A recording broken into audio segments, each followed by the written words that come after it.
Hello student. मैं आप लोग के सामने मुगल एम्परर मुगल साम्राज्य के बारे में वीडियो लेकर उपस्थित हुआ हूँ। मैं इम्पोर्टेंट मुगल साम्राज्य का जो चैप्टर है उसमें इम्पोर्टेंट फैक्ट को बताया गया है। यहाँ पर मान ली कहानी पढ़ना रहता है तो उन लोग के पास, बच्चा के पास तो किताब होता ही है। यहाँ पर उन टॉपिक को बताया गया है जहाँ से क्वेश्चन आता ही आता है, चाहे कॉम्पिटिटिव एग्जाम हो या कोर्स एग्जाम हो। क्वेश्चन इतना टॉपिक पढ़ लेने के बाद हमें नहीं लगता है कि मुगल साम्राज्य के बाबर से क्वेश्चन छूट जाएगा। पूरी की पूरी को ऑब्जेक्टिव क्वेश्चन इस वीडियो को पढ़ लेने के बाद बन ही जाएगा। मुगल साम्राज्य का संस्थापक बाबर था। मुगल साम्राज्य का संस्थापक बाबर था। बाबर का जन्म 1483 ईस्वी में हुआ था। बाबर का जन्म 1483 ईस्वी में फरगना नामक स्थान पर हुआ था। बाबर के पिता का नाम उमर शेख मिर्जा था। ये फरगना नामक छोटे से राज्य के शासक थे।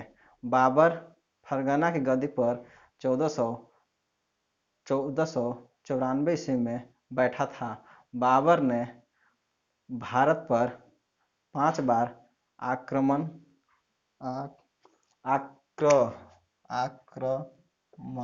आक्रमण किया। बाबर ने भारत पर 5 बार आक्रमण किया। बाबर के प्रथम आक्रमण 1519 ईस्वी में यूसुफजाई जाति के विरुद्ध था।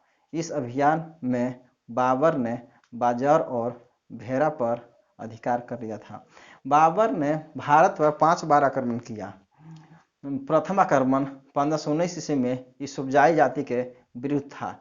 इस अभियान में बाबर ने बाजार और भेरा पर अधिकार कर लिया था। पानीपत के प्रथम युद्ध में बाबर ने पहली बार तुगलमा युद्ध नीति एवं तोपखाने का प्रयोग किया। पानीपत के प्रथम युद्ध में बाबर ने पहली बार तुगलमा युद्ध नीति एवं तोपखाने का प्रयोग किया।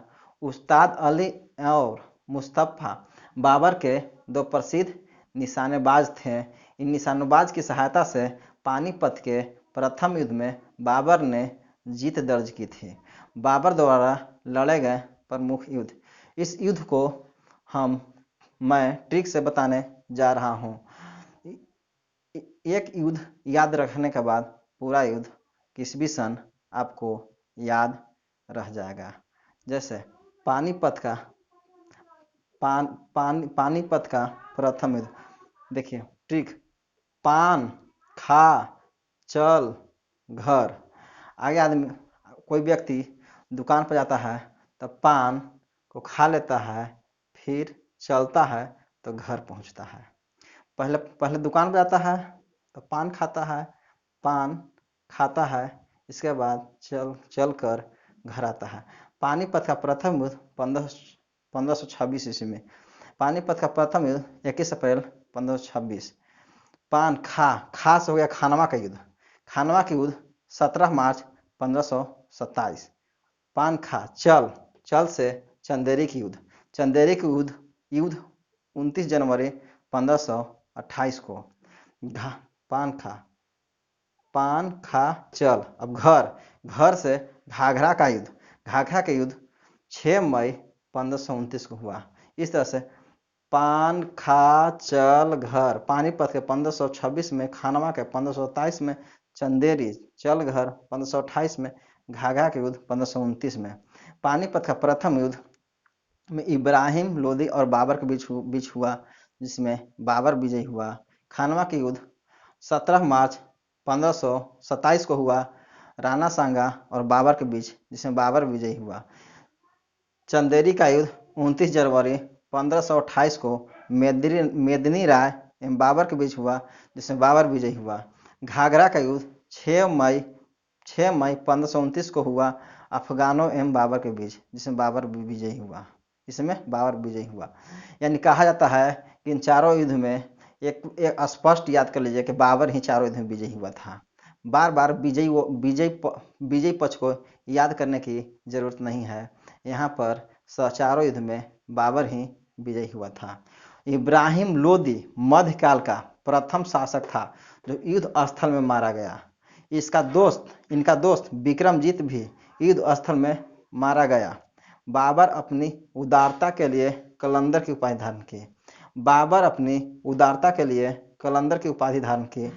खानवा के युद्ध में बाबर ने राणा संगा के खिलाफ जिहाद का नारा दिया। खानवा के युद्ध में बाबर ने राणा संगा के खिलाफ जिहाद का नारा दिया था और इस युद्ध के विजय के बाद गाजी की उपाधि धारण की थी। और इस युद्ध के विजय के बाद बाबर ने गाजी की उपाधि धारण की थी। 30 जनवरी 1528 ईस्वी को जहर देने के कारण राणा संगा की मृत्यु हो गई थी। बाबर की मृत्यु 26 दिसंबर 1530 ईस्वी को आगरा में हो गई। बाबर की मृत्यु 26 दिसंबर 1530 ईस्वी को आगरा में हो गई। बाबर के 4 बेटे थे, हुमायूं, कमरान, अस्करी, हिंदाल। बाबर के 4 बेटे थे, हुमायूं, कमरान, अस्करी, हिंदाल। इसकी मृत्यु के बाद हुमायूं मुख्य रूप से उत्तराधिकारी हुआ। बाबर की मृत्यु के बाद हुमायूं मुख्य रूप से उत्तराधिकारी हुआ।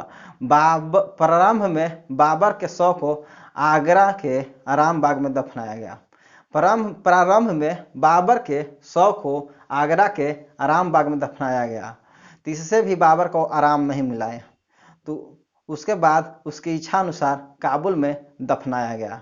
मतलब कहने का मतलब है ना कि बाबर जो था ना, बाबर की इच्छा अनुसार उसे बाबर अपनी इच्छा के अनुसार काबुल को चुन लिया था, लेकिन मुगल साम्राज्य के राजाओं ने उन्हें मुगल साम्राज्य के लोगों ने उन्हें आगरा के आराम बाग में दफना गया। बाद में उन्हें याद आया कि बाबर ने कहा था कि मुझे काबुल में दफनाना, तो वहाँ से कबाड़ लिया गया बाबर को और उसे काबुल में दफनाया गया। बाबर की मातृभाषा तुर्की थी। बाबर की जो मातृभाषा थी वह तुर्की थी, लेकिन वह अरबी और फारसी का भी अच्छा ज्ञाता था। लेकिन वह अरबी और फारसी भी जानता था। बाबर ने अपनी आत्मकथा बाबरनामा तुर्की भाषा में लिखी थी। बाबर ने अपनी आत्मकथा बाबरनामा तुर्की भाषा में लिखी थी, लेकिन बाद में अब्दुल रहीम खाना ने इसका अनुवाद फारसी में किया। लेकिन बाद में अब्दुल रहीम खाना ने इसका अनुवाद फारसी भाषा में किया था। बाबर ने एक पुस्तक लिखी थी जिसका नाम था प्रिजन डायरी। बाबर ने एक पुस्तक लिखी थी जिसका नाम प्रिजन डायरी था। इसमें बाग बगीचे इत्यादि का वर्णन मिलता है। प्रिजन डायरी नामक पुस्तक में बाग बगीचे इत्यादि का वर्णन मिलता है। बाबर को मुबैया नामक पदशैली का जन्मदाता कहा जाता है। बाबर को मुबैयान नामक पदशैली का जन्मदाता कहा जाता है। बाबर के प्रसिद्ध सूफी संत शेख निजामुद्दीन औलिया का अनुयायी था। बाबर प्रसिद्ध सूफी संत शेख निजामुद्दीन औलिया बाबर प्रसिद्ध सूफी संत शेख उबैदुल्ला अरहार का अनुयायी था। बाबर प्रसिद्ध सूफी संत ख्वाजा उबैदुल्ला अहरार का अनुयायी था। यानी बाबर के गुरु का नाम ख्वाजा उबैदुल्ला अहरार था।